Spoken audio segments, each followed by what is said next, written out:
అందరికీ నమస్కారం అండి. శైలజ వినిపించే కథ ఛానల్కు స్వాగతం. ఈరోజు మనం బూర్ల నాగేశ్వరరావు గారు రచించిన చిన్నడి యుక్తి అనే కథను విందాం. ఈ కథ నవంబర్ 1974 చందమామలో ప్రచురింపబడింది. పూర్వం కొండ ప్రాంతంలో ఒక చిన్న గ్రామం ఉండేది. ఆ ప్రాంతమంతా అనాదిగా ఒక జమీందారు కుటుంబానికి చెందినది. గ్రామస్తులు అమాయకులు, జమీందారు కూడా అమాయకుడే. గ్రామస్తులు పొలాలలో పండిన ధాన్యంలో కొంత భాగం జమీందారుకు పంపేవాళ్ళు. అలాగే కూరగాయలు వగైరాలు కూడా జమీందారు ఇంటికి చేరేవి. జమీందారు ఎవరికి జీతాలు బత్యాలు ఇచ్చేవాడు కాదు. ఎందుకంటే ఆ ఊరికి సంబంధించిన భూములన్నీ జమీందారువే. గ్రామంలో ఉండేవాళ్ళంతా ఆయన పాలెగాళ్లే. ఇది అక్కడి ఆనవాయితీ. జమీందారుకు మాంసం అంటే చాలా ఇష్టం. గ్రామస్తులు వంతులు వేసుకొని రోజు ఒక వీసెడు మాంసం జమీందారుకు పంపాలి. ఇది దాటరాని నియమం. ఎవరన్నా ఈ నియమాన్ని ఉల్లంఘిస్తే తీవ్రమైన శిక్ష పొందేవారు. ఆ ఊళ్ళో ఒక చివరగా చిన్నడు అనేవాడు చిన్న పాక వేసుకుని ఉండేవాడు. వాడికి ఎవరూ లేరు. కోళ్ళు బాతులు పెంచుకుని జీవిస్తూ ఉండేవాడు.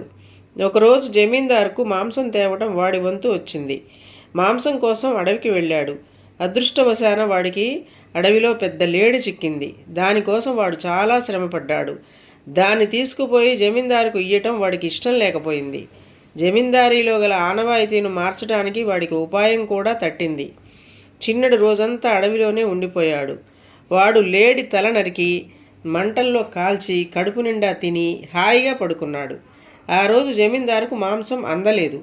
ఆయన కోపంతో చిందులు తొక్కి కొరడా తెప్పించి చిన్నడిని శిక్షించటానికి ఎదురు చూడసాగాడు. మర్నాడు ఉదయం చిన్నడు లేడి మంద్యాన్ని భుజాన వేసుకుని రావటం చూడగానే జమీందారు ఆగ్రహం చప్పున చల్లారిపోయింది. చిన్నడు తన కోసం అంత మాంసం తెచ్చినందుకు ఆయన వాణ్ణి తన మనసులోనే మెచ్చుకున్నాడు. చిన్నడు లేడి మొండాన్ని జమీందారు ముందు పెట్టి రొప్పుతూ నిలబడ్డాడు. వాణ్ణి చూసి జాలిపడుతూ జమీందారు, ఏరా చిన్నా, నిన్న రాలేదు, ఈ వెధవది నిన్ను అడవి అంతా తిప్పి ఉంటుంది అన్నాడు. చిన్నడు తల అడ్డంగా తిప్పి, కాదు కాదు, దీనికంతా ఒక పెద్ద కథ ఉంది. ఒక కుందేలును చంపి తెస్తూ దారిలో ఒక మర్రి చెట్టు కింద క్షణంసేపు ఆగాను. అంతలో భుజాన ఉన్న కుందేలు శవం చెట్టు మీదకి ఉరికింది. బిత్తరపోయి పైకి చూసేసరికి కళ్ళు జిగేలుమనే వెలుగు కనిపించింది. ఆ వెలుగులో ఒక స్త్రీ కనిపించి, భ్రష్టుడా, ఇంతేనా నీ విశ్వాసం? జమీందారంటే ఎవరనుకుంటున్నావు? మీ పాలిటి దేవుడు. మీరు ఉండే భూమి, తినే తిండి, తాగే నీరు, పీల్చే గాలి జమీందారు గారివి. అలాంటి వాడి రుణం తీర్చుకునేందుకు నువ్వు ఈ చిన్న కుందేలును తీసుకుపోతున్నావా? ఇలా చేసే వాళ్లను ఈ లోకంలో ఉంచను. ఈ మాట అందరికీ చెప్పు అన్నది.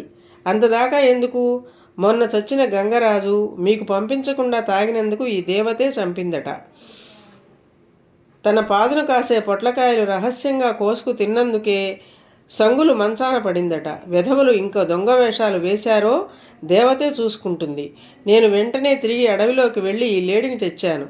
దేవత నన్ను చూసి మెచ్చుకొని దాని తల ఇయ్యమన్నది, ఇచ్చేశాను అని కథ అల్లి చెప్పాడు.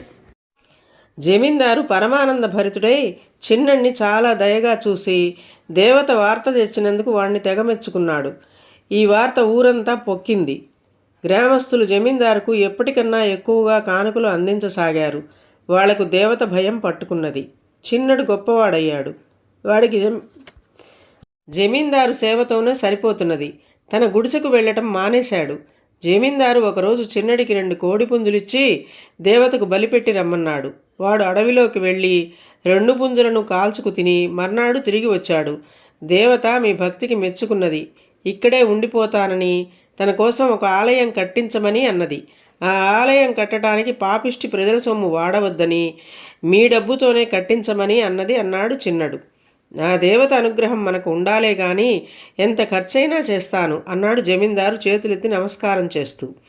గ్రామంలో ఎవరికి ఏ సంకటం కలిగినా ఆ దేవత మహిమే అని చిన్నడు ప్రచారం చేసి జనాన్ని అదరగొట్టసాగాడు. జమీందారు దేవతకు పూర్తిగా దాసానుదాసుడైపోయాడు.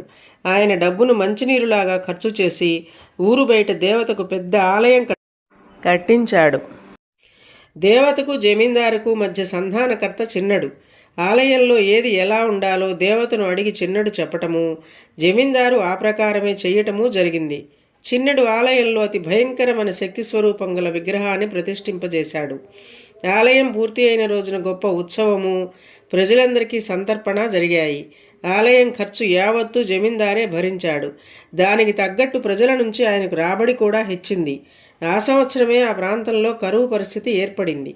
వానలు లేవు, పంటలు లేవు, జనం తిండికి మాడుతున్నారు. జమీందారు దగ్గర అంతులేని ధాన్యం పోగుపడి ఉన్నది. అయినా ఆయన కూడా కరువు చూసి భయపడి ధాన్యము కొట్లకు జాగ్రత్తగా తాళాలు బిగించాడు. ఒకరోజు ఉదయం చిన్నడు చిరిగిపోయిన బట్టలతో మట్టి కొట్టుకొని కుంటుకుంటూ ముక్కుతూ మూలుగుతూ జమీందారు వద్దకు వచ్చాడు. జమీందారు వాడిని చూసి, నీకేమైందిరా చిన్నడు అని అడిగాడు.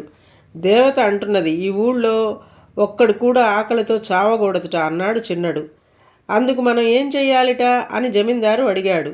వెంటనే అందరికీ గింజలు పంచాలట అన్నాడు చిన్నడు. అలా చేయకపోతే ఏమవుతుందట అని జమీందారు ఆదుర్దాగా అడిగాడు. ఊరు కాలి బూడిద అవుతుందట అన్నాడు చిన్నడు. ధాన్యం కొట్లు కూడా తగలపడిపోతాయేమో. ఒరే చిన్నడు, ఎందుకైనా మంచిది దేవత చెప్పినట్లు చేద్దాన్రా అన్నాడు జమీందారు. మీరు ఊరుకోండి, ఆ దేవతవన్నీ ఉత్త బెదిరింపులేను. ఆ మాట ఆవిడతోనే అన్నాను. జమీందారు గారు ఎంతో కాలంగా చేర్చిపెట్టిన ధాన్యాలు ఊరి మీద గుప్పించటమా అన్నందుకు నా గొంతు పిసికింది. మీరు ఊరుకోండి, ఏం చేస్తుందో చూద్దాం అన్నాడు చిన్నడు. జమీందారు గుండె దడదడలాడుతున్నది. ఇంతలోనే దూరంగా పొగలేచింది. ఇల్లు అంటుకున్నట్టుంది. అది చూడగానే జమీందారు చిన్నడితో, నీకేమైనా బుద్ధి ఉందిరా? దేవత అంటే ఏమనుకున్నావు? ఇవిగో ఈ తాళం చెవులు తీసుకుపోయి ధాన్యం కొట్లు తెరిచి అందరికీ పంచు అన్నాడు. చిన్నడు ఏదో చెప్పబోతే ఆయన, నువ్వు నాకేం చెప్పనక్కర్లేదు, వెళ్ళు అని వాణ్ణి తరిమాడు. చిన్నడు పన్నిన యుక్తితో గ్రామస్తుల కరువు నుంచి క్షేమంగా బయటపడ్డారు. జమీందారు బతికి ఉన్నంతకాలము ప్రజలు తప్పు చేస్తే శిక్షించే భారం దేవతకే వదిలేసి తానుగా ఎవరినీ శిక్షించలేదు. ప్రజలు కూడా దేవతకు భయపడి తాము కష్టపడి పనిచేసి ఆనవాయితీని చక్కగా అమలు జరిపారు. జమీందారు మంచివాడు అనిపించుకుంటూ మరింతగా వారి నుండి లాభాలు పొందాడు. ఇదండి కథ. ఈ కథ మీకు నచ్చినట్లయితే లైక్ చేయండి, షేర్ చేయండి, కామెంట్ చేయండి, సబ్స్క్రైబ్ చేసుకొని నన్ను ఎంకరేజ్ చేయండి. నమస్కారం అండి.